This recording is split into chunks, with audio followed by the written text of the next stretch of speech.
Alors dans cette vidéo, nous allons voir comment résoudre des équations avec des complexes en utilisant la factorisation de a cube plus b cube. Ici, on nous donne deux complexes a et b, et on nous demande de déduire de la formule de a cube moins b cube la factorisation de a cube plus b cube. Donc en gros, on va trouver la formule de a cube plus b cube en utilisant celle de a cube moins b cube. Alors on va déjà rappeler le principe de a cube moins b cube, et de manière générale, on va rappeler le principe de a puissance n moins b puissance n, parce que ici on l'a avec n égale 3, mais bien sûr on peut faire avec n égale 4, 5, 6, etc. L'idée est la suivante, a puissance n moins b puissance n, c'est égal à a moins b, facteur de a puissance n-1, comme ça, ici, comme on a a puissance 1, en multipliant a puissance 1 fois a puissance n-1, ça fera a puissance 1 plus n-1, c'est-à-dire a puissance n. Et ensuite, on va diminuer la puissance de a et augmenter celle de b, parce que ici, c'est sous-entendu b puissance 0. Et là, on va diminuer de 1 la puissance de a et augmenter de 1 celle de b, comme ça, en faisant plus 1 moins 1, la somme vaudra toujours n-1. Et on va faire comme ça jusqu'à b puissance n. C'est-à-dire que là, si je diminue la puissance, ça me fait a puissance n-2 et là b puissance 1, parce que 0 plus 1 ça fait 1. Ensuite, ça me donne a puissance n-3 et b puissance 2. Donc là, on voit b c'est au début 0, puissance 1, puissance 2, ensuite ce sera puissance 3, etc. etc. Et le n, c'est n-1, n-2, n-3, donc lui au contraire diminue.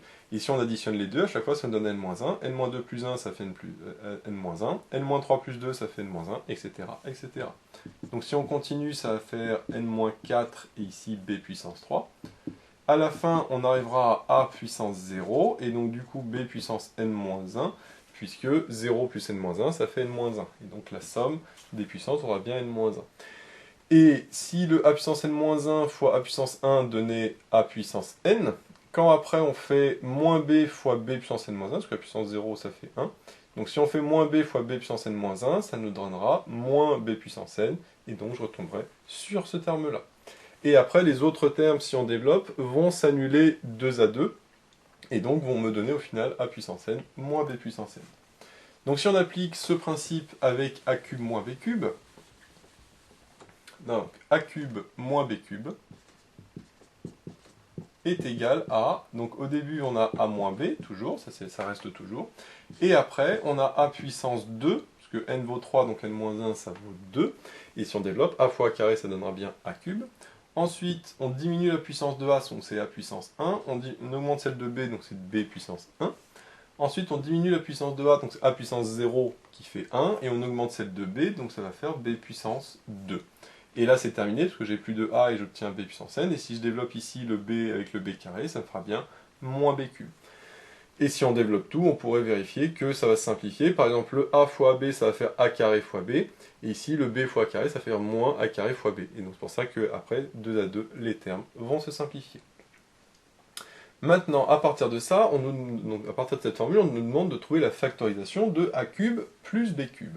Et bien tout simplement, on va dire que a cube plus b cube, on va dire que c'est a cube moins b au cube. Pourquoi? Puisque on sait que moins b au cube, c'est égal à moins b cube. Puisque comme la puissance est impaire, le moins peut sortir de la parenthèse, puisque moins 1 au cube, ça fait moins 1.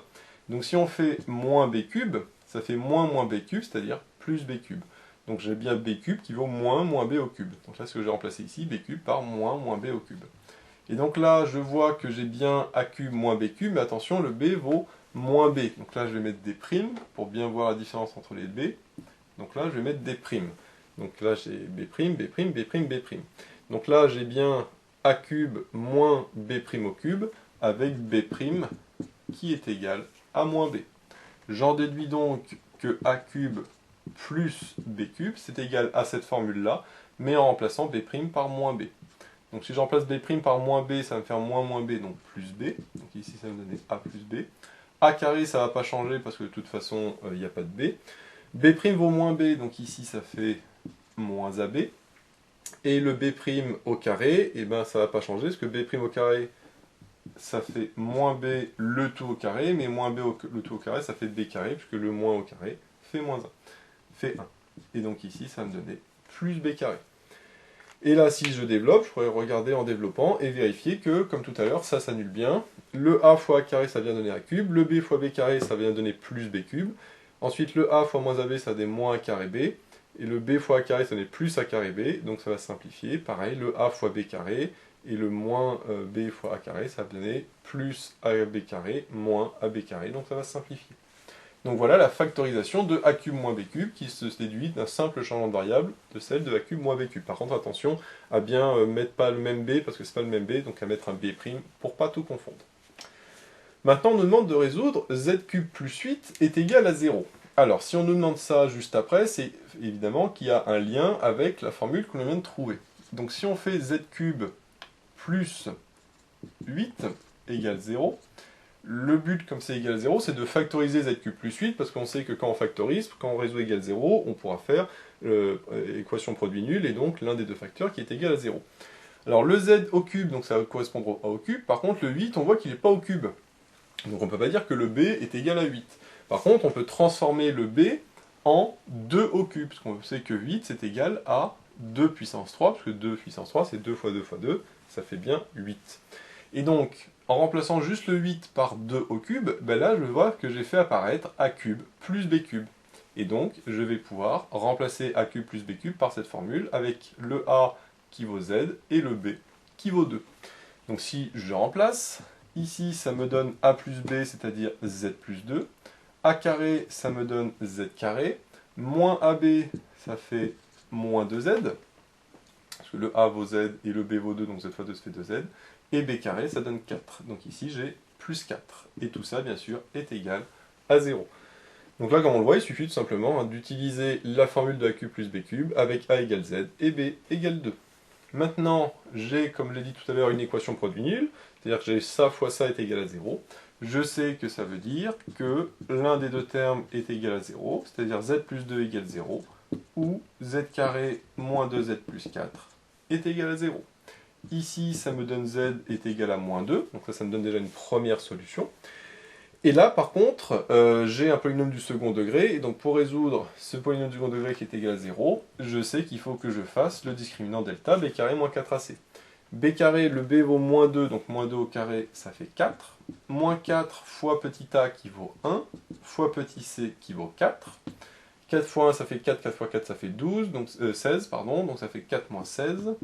Et 4 moins 16, ça fait moins 12.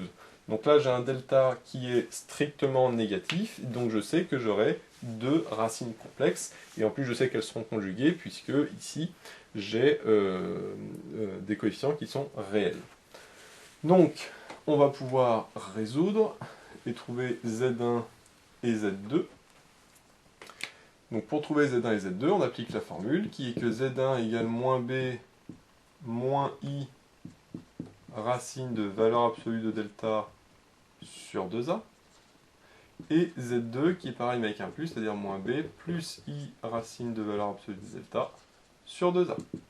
Le B ici est égal à moins 2, donc moins B ça fait 2. Moins I fois racine de delta, ça fait, de valeur absolue de delta, valeur absolue de delta, ça fait valeur absolue de moins 12, ça fait 12.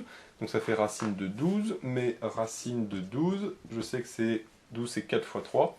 Donc ça fait racine de 4 fois racine de 3, c'est-à-dire 2 racines de 3. Donc je vais le remplacer directement pour gagner du temps, et donc ça me donne 2 racines de 3. Et maintenant 2a, le petit a vaut 1, et donc 2a, ça fait 2 fois 1, ça fait 2. Bien sûr, je vais pouvoir factoriser par 2 et simplifier, je fais directement 2 sur 2, ça fait 1, et 2i racine de 3 sur 2, ça fait i racine de 3, donc ça me donne 1 moins i racine de 3. Ça c'est pour Z1.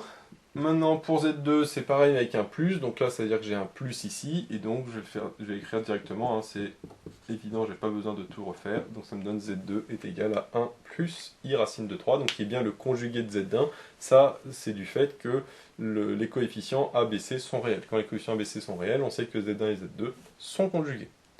Et donc au final, j'ai trois solutions. Z égale moins 2, Z1 égale 1 moins i racine de 3, et Z2 égale 1 plus i racine de 3. Et donc, on peut l'écrire S égale, entre accolades, puisque ici j'ai trois valeurs qui sont différentes, moins 2, 1 moins i racine de 3, et 1 plus i racine de 3.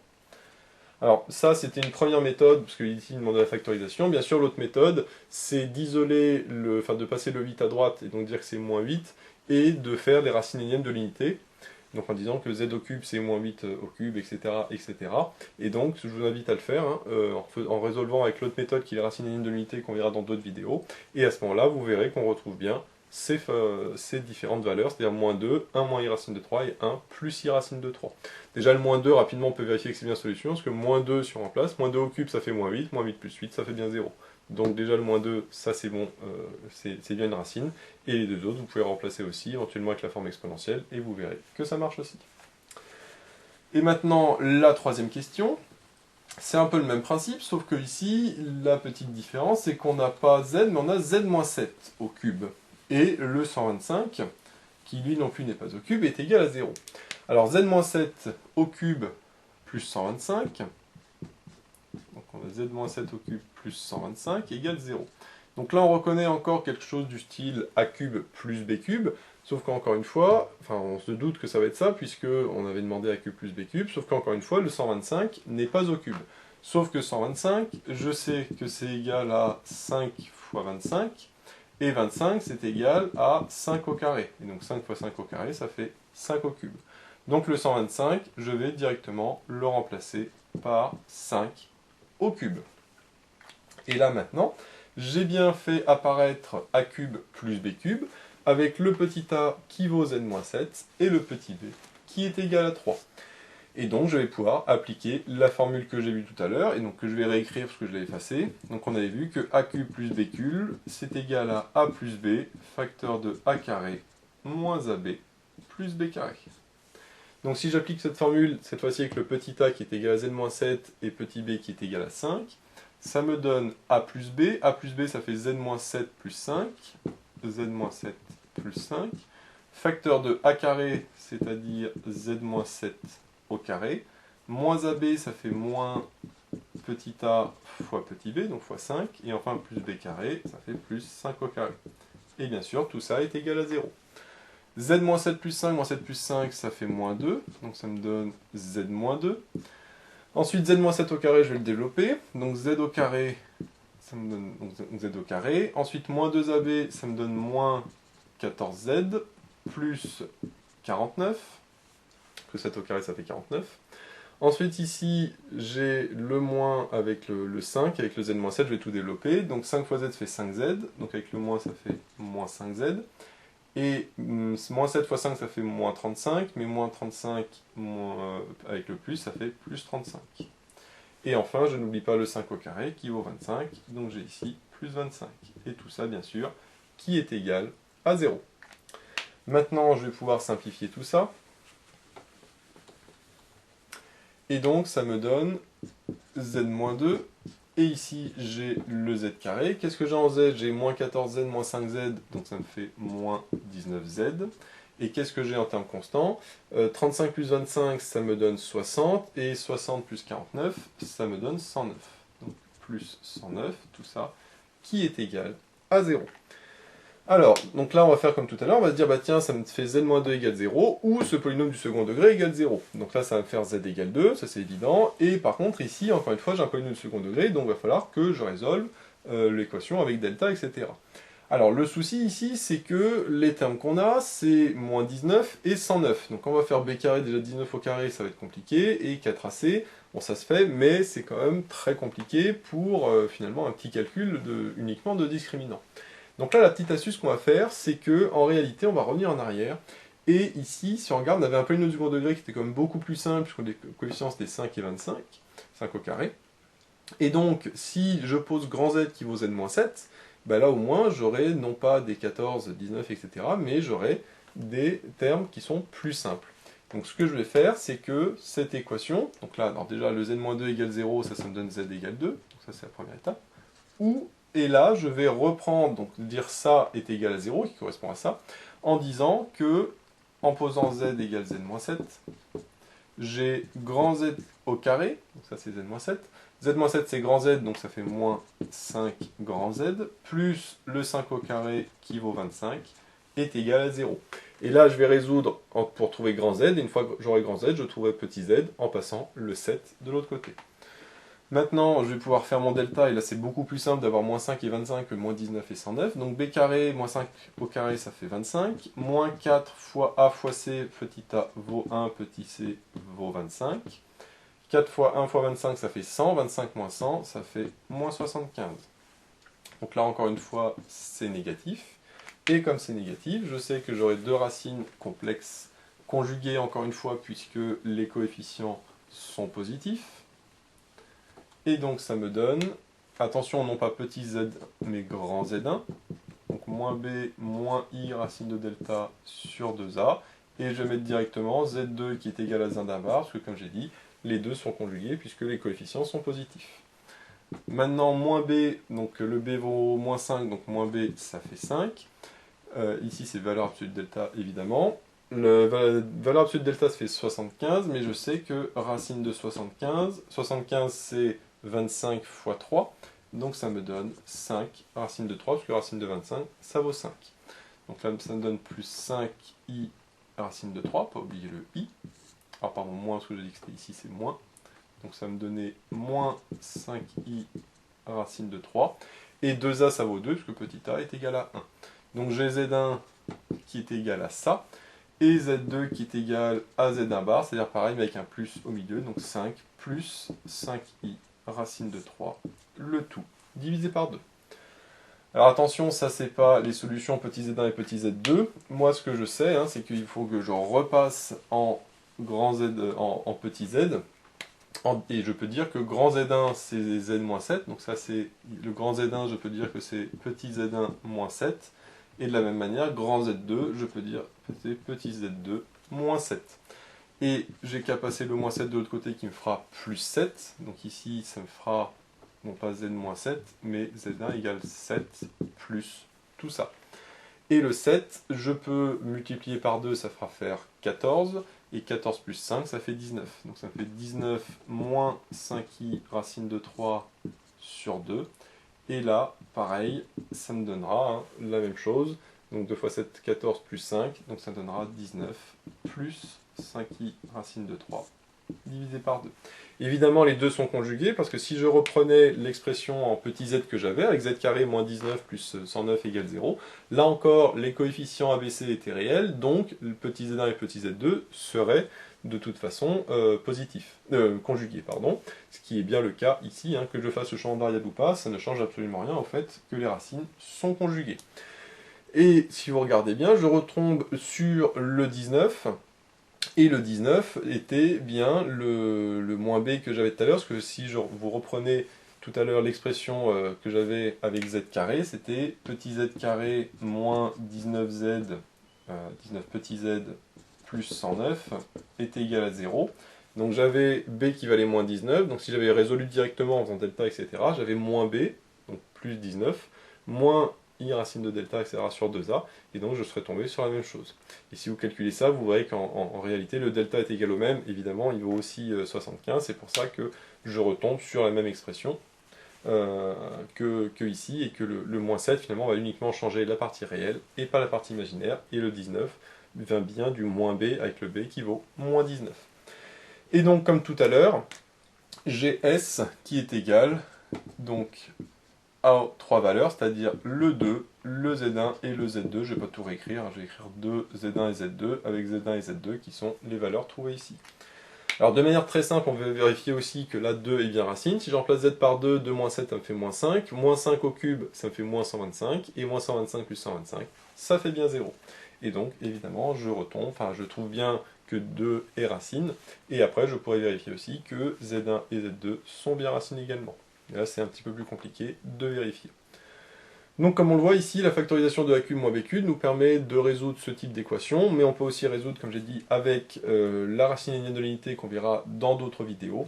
Et ici, la petite astuce pour la deuxième étape, c'était de faire un changement de variable pour le polynôme du second degré, puisqu'on voit que le polynôme du second degré en petit z était assez compliqué à calculer le delta.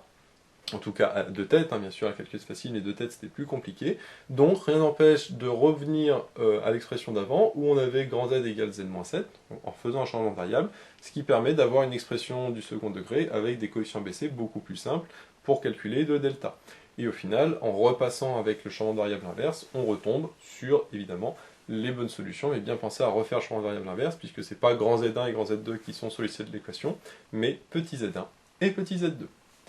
Donc voilà, j'espère que cette vidéo vous sera utile. N'hésitez pas à vous abonner pour être au courant des nouvelles vidéos qui sortiront. J'ai mis le lien dans la description vers l'annonce de l'exercice, ainsi que vers d'autres exercices sur les complexes. J'ai également mis le lien vers la page Tipeee où vous pouvez soutenir Méthode Maths. Et moi je vous dis à bientôt pour de nouvelles vidéos.